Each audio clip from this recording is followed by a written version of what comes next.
Hello and welcome to another Star Wars: The Old Republic video. In this video I'm going to be talking about Galactic Seasons objectives and Conquest objectives. We'll look at some of the changes that 7.0 has brought, some of the ways you want to think about daily activities around gaining some of these points, and we're going to take a bit of a longer look at Conquest objectives. We're going to go through things kind of piece by piece, and then at the end I'll try and give you a little bit of a summary to help figure out the key points that we talked about in this video.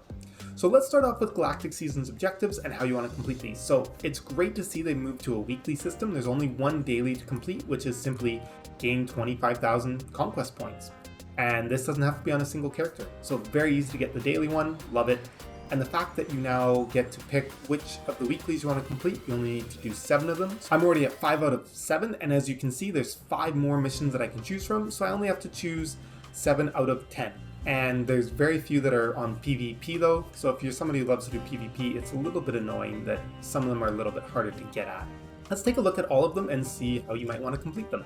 And I'll mention when any of these tie into Conquest. So completing missions on a Jedi Knight or Sith Warrior origin story, pretty simple.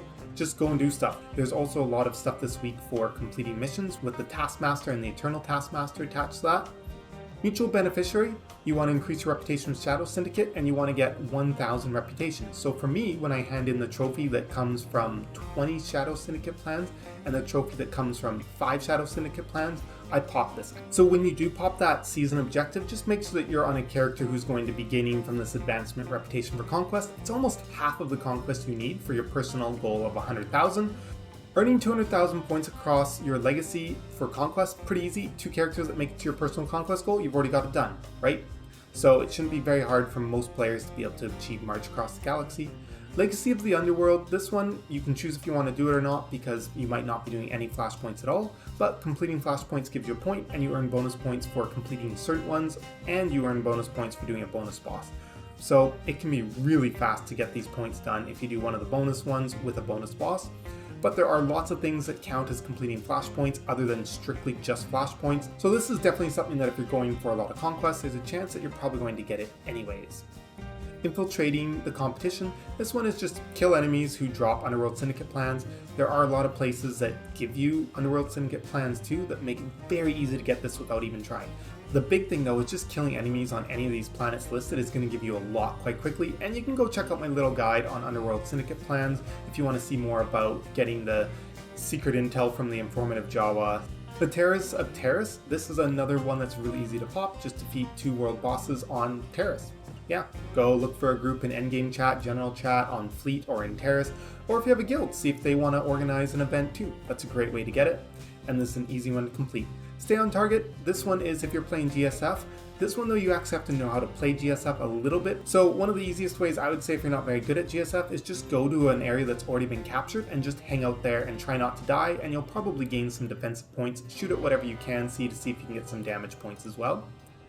Another one that I chose to do was the crafting one, Pre-Fabulous Results. So this was pretty easy because I've stockpiled a whole bunch of this green, blue, and purple Jawa junk. I was able to go into my crafting here, look at what was required, and buy all of these materials off the Jawa vendors using that scrap that I have. And then if I do Terrace of Terrace, I'll be done for the week because you only get to complete 7 of the weekly missions. There's 10 available for you.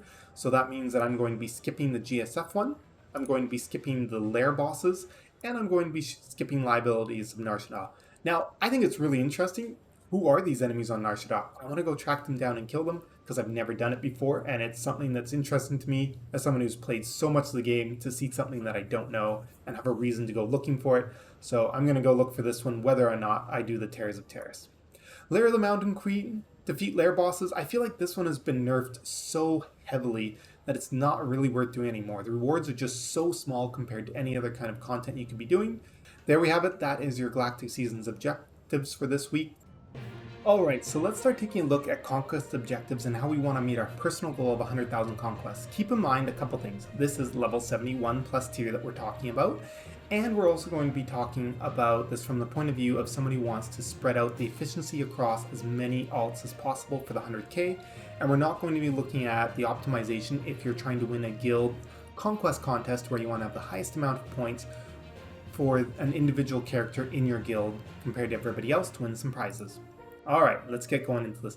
So the first category we want to look at are things that are kind of like one-off, specialty kind of big pops, and how we want to do those. So right away, Mission Supreme Taskmaster, 233,000 Conquest.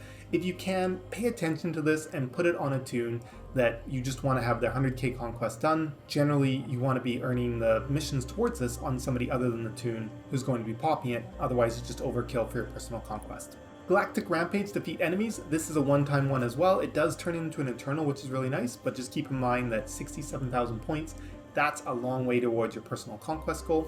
The other area we want to look at is PvP and GSF to figure out how those work. So in general, one of the things about Conquest that has changed a lot is most of the missions are going to be based around this idea of saying things are usually just daily repeatable. There's very few infinitely repeatable left. A lot of point values have been changed.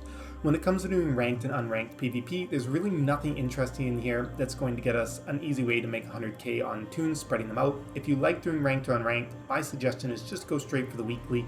With the nice rewards that are attached to the weekly, you might as well just go straight for the weekly. When we get into the GSF Galactic Starfighter, we get a very different story. So obviously one character can pop the weekly and they can get their personal Conquest and all the juicy things that are attached to the weekly. The thing that we want to be careful about, there's 4 different ships that you can get bonuses for, and this is significant to earning your personal Conquest, and you should definitely spread these out across characters if you are going to choose to play GSF. The easy way to do this is every time you do a GSF match, make sure that you use all 4 ship types. This does require that you die 3 times. I think for most of us that's not going to be a problem though, to die 3 times so we can change ships. The big thing you want to watch out for is it's pop 5 of them and you get the points. So somebody will get the weekly, and then you can swap to a character that you don't plan on getting the weekly with and pop 2 of these, which will pretty much give that character about 90,000 Conquest points for doing 1 match with 2 ship types. And then you can repeat that on a 3rd character. And the gear upgrade, currency, and all the kind of stuff they've attached to the GSF weekly is so good right now. They've just made it stupidly, insanely good. You're probably going to want to pop the weekly anyways on these characters. If you want to pop that weekly, you're already going to be over the 100,000 pretty easily. So I'm going to kind of go in descending order of points at the daily repeatables that we want to think about, spreading out across different characters to help them make that 100k. So Mission Supreme Taskmaster Eternal.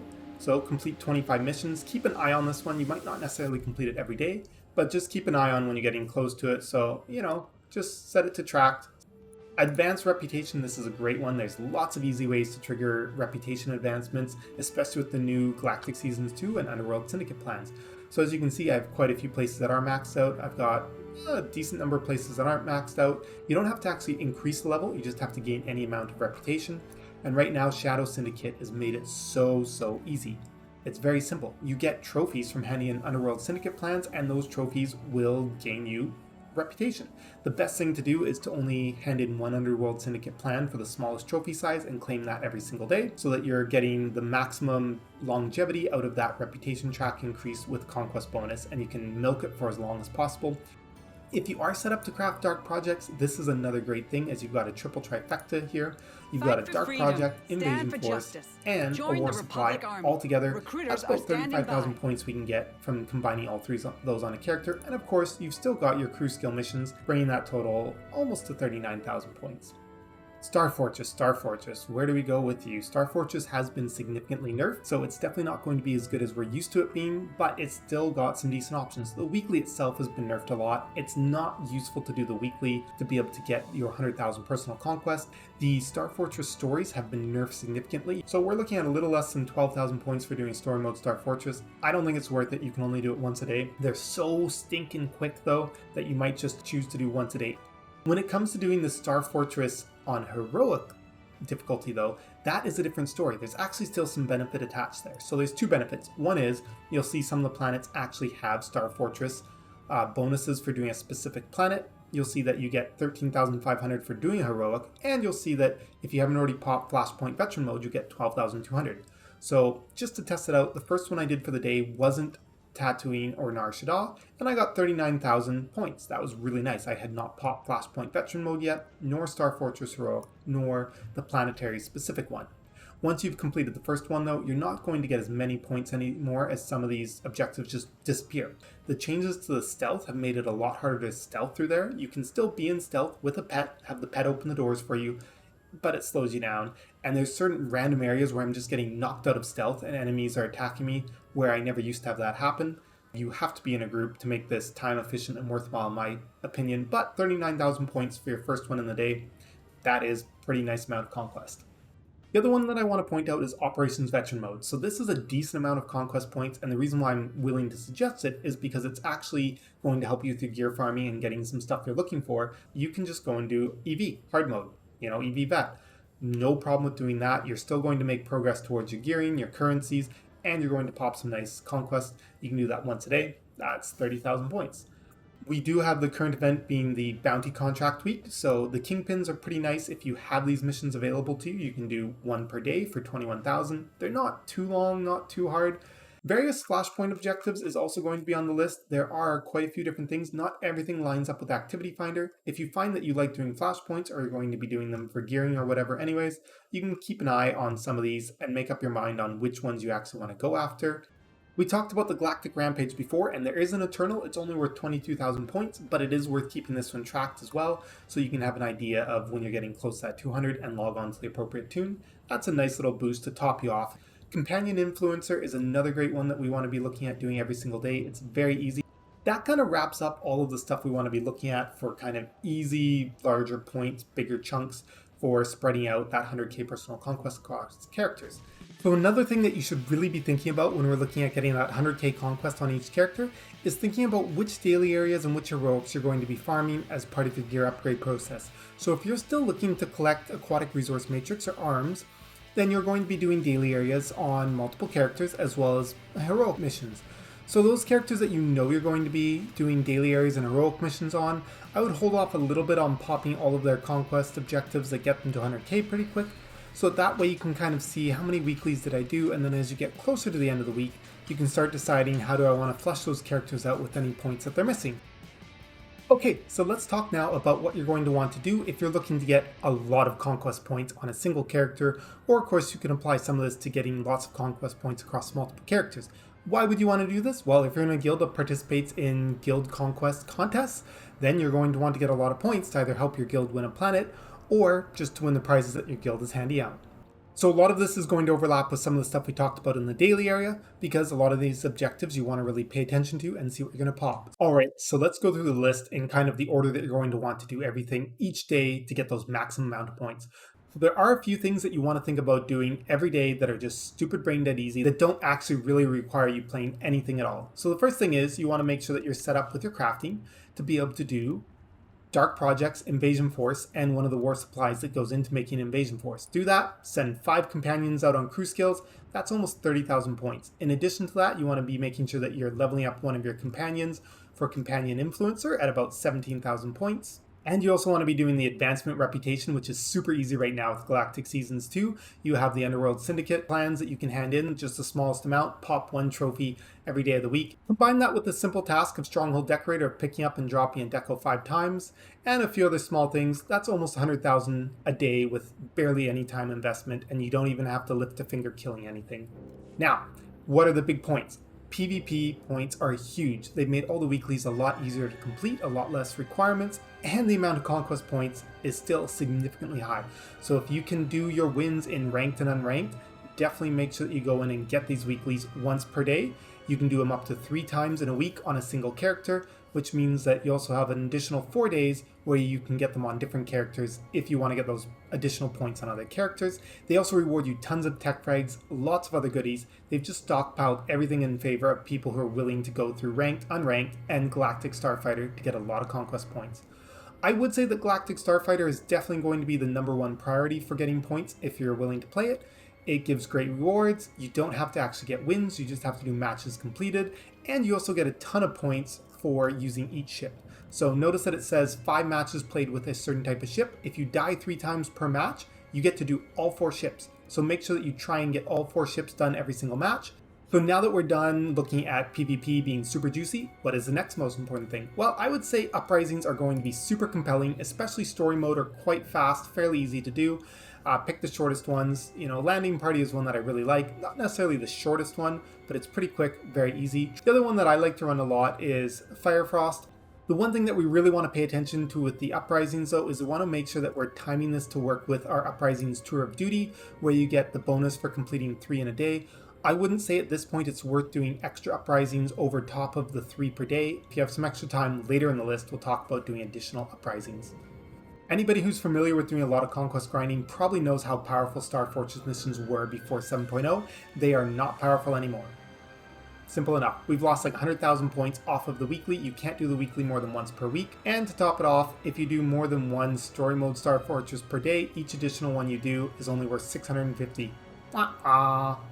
Yeah, huge change. The heroic ones aren't too bad. If you are not doing veteran mode flashpoints that day, you're going to get about 39,000 points for doing a heroic one, which is pretty good. So definitely be doing that weekly by doing one heroic per day. So you're probably not going to be doing more than 3-star Fortress for the whole week. The other thing that's going to be great for us is the bounty contracts, the kingpins. So you're going to get 21,000 conquest points for doing a kingpin mission, and you're going to get the other 11,000 points, I believe, for doing a regular mission. Fast, great way to earn some quick conquest. Now, when it comes to doing the master mode flashpoints, it's a little bit of a mixed bag here, depending on how good of a team you can get to do them and how fast you can get to do them together. So the nice thing is that once a day, you're going to be getting the Flashpoint Master Mode Conquest objective for another 17,000 points, making those Master Mode Flashpoints look a lot more compelling. You could also progress the Activity Finder Socialite 1 and 2 by just filtering to the ones that are on this list as bonuses, but that's something that's a little bit harder to pull off effectively, and you could progress those by just doing additional uprisings instead. So really think about that Activity Finder Socialite progression to see if it's worth doing more than one Master Mode Flashpoint per day. The other thing that I'd say is almost tied with doing the Master Mode Flashpoints would be looking at Operations Veteran. The only reason why I'm going to even suggest Operation Veteran here is just because if you're still looking to do your gearing and you want to get the benefits out of getting that gear and those materials from doing things like Hard Mode EV, this is going to help you meet 2 birds with 1 stone, so you're getting a lot of good things. You can potentially try and find a group that can burn through hard mode TC, but people just don't really want to do TC anymore because the rewards just aren't that good. But you can definitely put together a group to do EV. I will admit I haven't actually taken the time to try any of these bonus series to see if any of them are worth it for the Conquest. I've heard lots of good things about them just being fun and enjoyable to do. One of the great things about doing Star Fortress or doing the Uprising Landing Party is you're going to get the Defeat Sky Troopers. So again, this is another little thing that helps us tick. Make sure that when you aren't getting your Defeat Sky Troopers through the Star Fortress that you're also supplementing that with the Landing Party, as there's lots of Sky Troopers in there to kill. So at this point, we've done most of the stuff that's going to get us a lot of easy points. Really, once you've kind of finished slogging through any additional uprisings you want to do out of Tour of Duty, and anything that you want for Master Mode Flashpoints, you're going to be looking at going to all the planets, and this is just where time in equals profit. So every single planet that has a heroic mission, you want to go and make sure you just complete the fastest, easiest heroic mission on that planet, while also killing 75 enemies for Rampage 1 and 2, or should I say defeat enemies 1 and 2. That's also going to help you towards those Eternal Rampage goals once a day. This is, I don't want to call it the bottom of the barrel, this is kind of the lowest priority, and it's a ton of points if you still have the hours to invest in playing. I hope you enjoyed this guide looking into how we're doing Conquest differently in 7.0. One of the biggest things is that a lot of things have been moved to daily repeatable, so there's a lot of stuff that's just not worth it the way that it used to be. You can't farm it repeatedly in a single day, and you're really going to have to move around looking at different content throughout the day. And the fact that PvP weeklies have just been left so insanely powerful, especially with the fact that you can do them 3 times during the week, and there's 3 types of weeklies that you can go and get your Conquest for: ranked, unranked, and Galactic Starfighter. Not to mention the fact that Star Fortress has basically been destroyed as a Conquest farm. Maybe Bilam is still a good place? Or maybe EV farming is going to become the new way to create a lot of Conquest when you're out of your big ticket items? As always, have a great day, and I'll see you in the next video.